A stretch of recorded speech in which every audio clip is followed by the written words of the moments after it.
Hi, my name is Derek Henry and I'm a solutions consultant at BlackLine.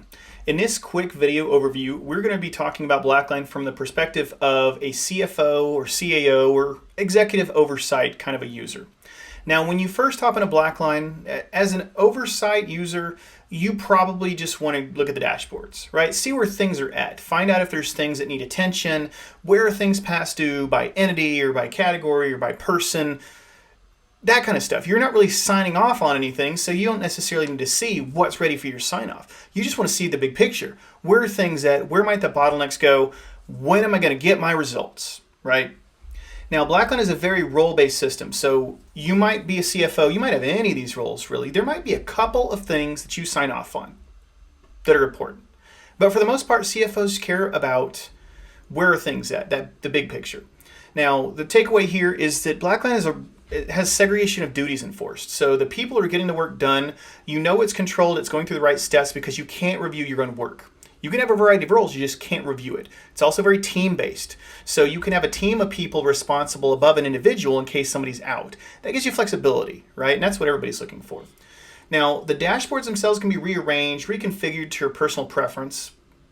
It's up to you how you do that. And that can be different from everybody else on the team. This just gives you transparency and ability to use key information for decision making. Now, if you want to get a little bit more specific and dive into the details, you might want to look into the dashboard. Say, hey, this Charles person, he's really far behind, or Kim here. They've got a lot of stuff going on. So you might click on one of those just to get a little bit of insights as to what are those items that they're doing, and then even search through that based on what you're looking for. Or if you're like me, you use the status grid to find out where things are at. And that's what we're looking at right here, right? Where are all the different things at, what's behind that, what are the different categories and things. So this might be what you're looking for. Now, we have a task dependency that's in play, so you can see even a little bit more granular, how do things fit together? Now, this is an example of that. So it's showing you a parent and the children that roll up to it, and the idea behind this is to make sure that things are done in right order, that there's not bottlenecks, right? That you're not doing something before the prerequisites are done. A, B, and C need to be done before D, E, and F, etc. So this can be really intricate or basic like you're seeing here. It can be several levels deep if you need to. Most people start pretty basic, and then they add these linkages over time. It's not something you have to start with. Now, if you wanted to look at the workspace behind this for reviewing something, right, you would hop into the workspace. Very clear purpose. Why is this happening? Engaging the team. How and what should be done to complete it. This kind of stuff is great for onboarding people, reviewing, cross-training, even auditors like it. So if you want to address the crazy amount of turnover that's happening right now in the world, have very clear expectations set. Set the team up for success. That's what we're finding to be successful. Now, this encourages people to document well. So you're seeing a supporting document right here behind this particular task. It's centralized, it's organized in a consistent place. If you want to see a document from anywhere in your business across the globe, this is how it's going to look. It just might be a little bit different than you might have stateside, right? Now you can report on how much time it's taking people to do things, trends, or workload distribution, or actual expectations. That kind of stuff drives the right type of work, right? And how long is it taking? That can justify adding a head on a team. I literally used that with the CFO that I worked with when I was a user of BlackLine to add a head. In fact, they said, we need two? And I said, well, a lot of this is temporary work, so let's see how it goes, and then we'll get to it. Now, we're not signing off on anything as a CFO here, right? We're just looking at this. So there's no certification here, but if you wanted to see kind of the details behind that, you could always see who's certified, when, what. So submitted by Kim, approved by Pat, second level reviewer if this is a critical task by Tyler here. You always have those insights. Now, tasks here is a lot of use cases. Generally, people will start with their month-end close checklist, right? And that might be a category you tag things with. So this accounting here, maybe that's just generic accounting, or it could be reporting or taxes or audit or something, which is another use case. Audit requests. Now, the cool thing with BlackLine is that you're leveraging stuff you're already doing. So as things get done that are related to audit requests, the audit request itself could automatically be marked off when all those prerequisites are done. Remember this dependency tree? That's how it often works. If this is an audit request and these are all the things that you're doing all the time, that doesn't mean any extra work. It just completes and certifies that parent step for you. That's how you get a self-service audit, right? That's how you get collaboration with the auditors, where they're not asking you every little thing, right? When you have the task here, when you have all the documentation, they don't have to ask for it. That frees your team up for more critical work. It lets them be a better business partner. That's what matters, right? Now, if we're talking about reconciliations, that's what we're going to move to next, right? We're going to build on this. Within a reconciliation, you can see a similar workspace. Here's the grid behind that. You might have details here that you care about, like what does it roll up to? What entity is it in? What's unidentified? You might want to look and see the things that are, maybe more work should have been done at this point, right? So if you want to jump into one of these things, there's a very template-based approach in BlackLine, right? So if this is a prepaid rec or something similar, here's where it started, here's where it was at last month, here's where it's at this month, right? Very clear and consistent.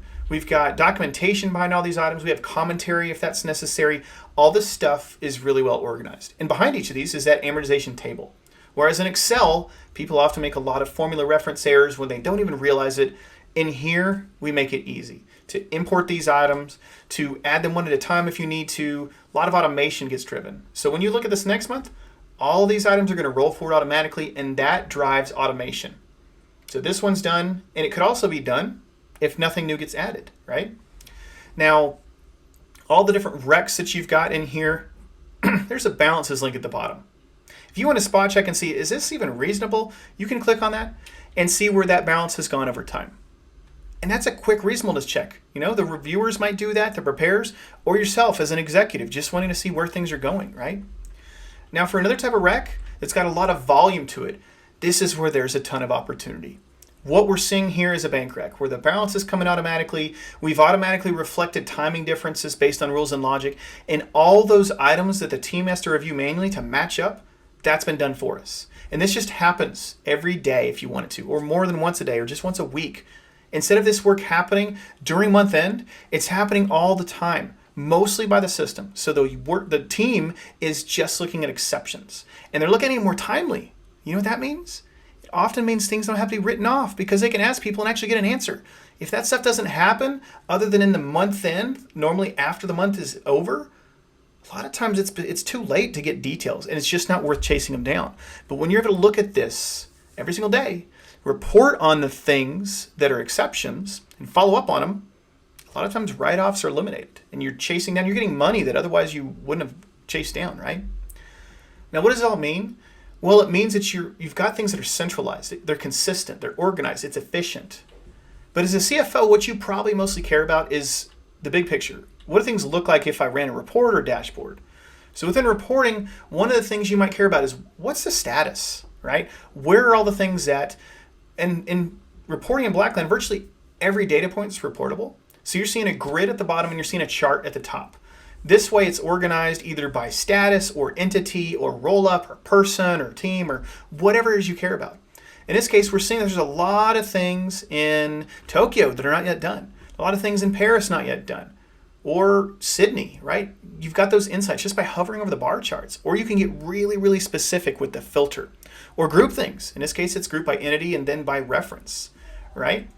Or maybe you want to see it in a little bit different way. Maybe you want to see just the high-risk accounts. This is pretty much the same thing, but it's been grouped by high, medium, and low risk. So you can quickly find the items that you need to focus on first, right? Or where the risk might be. Now, another way to look at this is what are all the items within these recs that are past a certain age? Because we take this templated approach and not everything lives in Excel, we can report on that, right? What you're seeing here is everything that had within the reconciliations across the entire business that has an age of 91 days or greater. So you can focus on saying, how are we going to clean this up? Look at all these items in this reference here from Tokyo, right? $36 billion, or in that case, probably yen, right? You could focus on what those items are that are so old. Why? Why is that still here? Why haven't we written this off or addressed it yet? Now within that, let's look at this one. This is showing all the open items that are of a required adjustment type. So what does that mean? That means these are items like proposed audit adjustments, only you're tracking them internally. So before you call it done, maybe you address, all these items within Sydney. This is, click on this and filter to it. Who knows what this is? Well, let's filter on it and find out. This is items related to bank, to intercompany, all kinds of stuff. This gives you the insight to then act on it and get it fixed. Now, lastly, when you join BlackLine, you're joining a community of over 300,000 users, right? Now, as a CFO, you're probably not going to be on discussion boards, but your team might. They should, because that's where a lot of insights are. Sharing best practices with other companies, similar industries or otherwise, asking questions, suggesting product enhancements. I did several of those, and it's cool to see some of them actually get put into action. Or leverage BlackLine U, our online training portal, where you'll find over 500 courses to set you up for success. Very specific or high level. It's up to you. This concludes our view into the CFO or other executives' role into BlackLine and the Modern Accounting Playbook. Hopefully you've seen that the idea here is to free up capacity for your team so they can work on important initiatives outside of their normal recurring responsibilities, and that you can trust the financial results that come out of those so that you can make key decisions. If you have any questions about the content of this video or anything else BlackLine, please reach out to your account executive. Thank you for taking the time to look into BlackLine and see how you can help you and your team get one step closer to modern accounting.